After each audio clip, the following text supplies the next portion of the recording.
Advocating for an FASD-Informed IEP, a series of compact trainings for parents.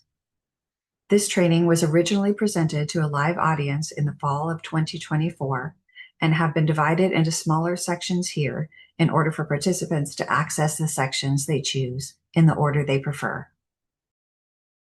IEP Eligibility, Part 2 in the Advocating for an FASD-Informed IEP series.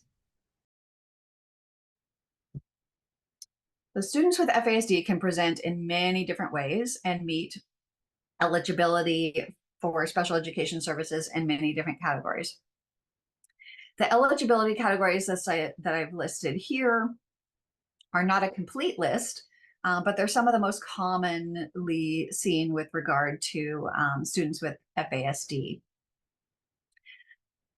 So other health impairment, learning disability, traumatic brain injury, emotional disturbance, autism, speech and language impairment, and intellectual disability are the ones that I see most commonly utilized for this population.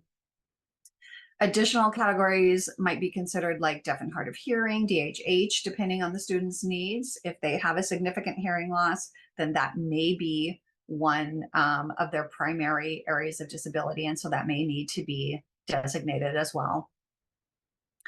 And consideration should be given to how students labeled with each of those categories are serviced in your area.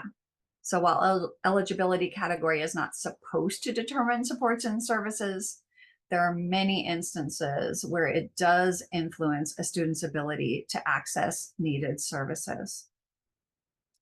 And for students whose needs have not been effectively met, their eligibility over the years often gets changed by the time they get to middle school, by the time they get to high school. If they have not had their needs effectively met, then they often get labeled ED, emotionally disturbed, by that time, because the emotional sequelae of not having their needs met and the traumatic and challenging responses to that, the frustration around not having their needs met for so long, as well as the behavioral implications of that, tend to come out more, and that tends to be addressed or seen as ED instead of the other categories, when truly for this population, it is the underlying learning difficulties associated with the brain-based challenges that are impacting the student. And that is the primary need that we really need to address in order to meet all of the secondary challenges that might be occurring. But for this population, they most effectively fall under the OHI category, other health impairment.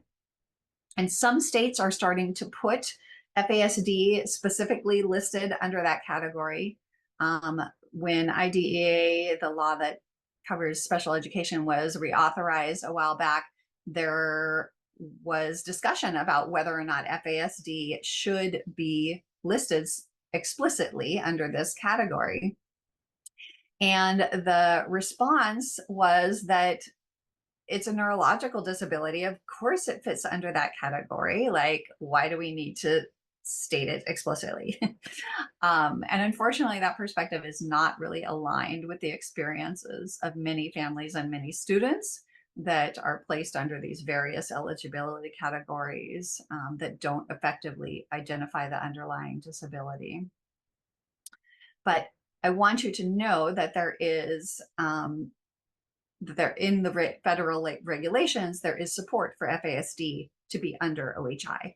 And we've included a link. We've pulled together the various regulations that relate to that specifically into one document that is downloadable on our website.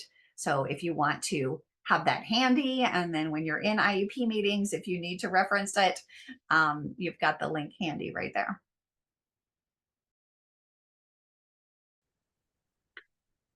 Thank you for attending this training. If you have any additional questions, need more information, or just want to keep up with Healthy Minds, please feel free to reach out to us.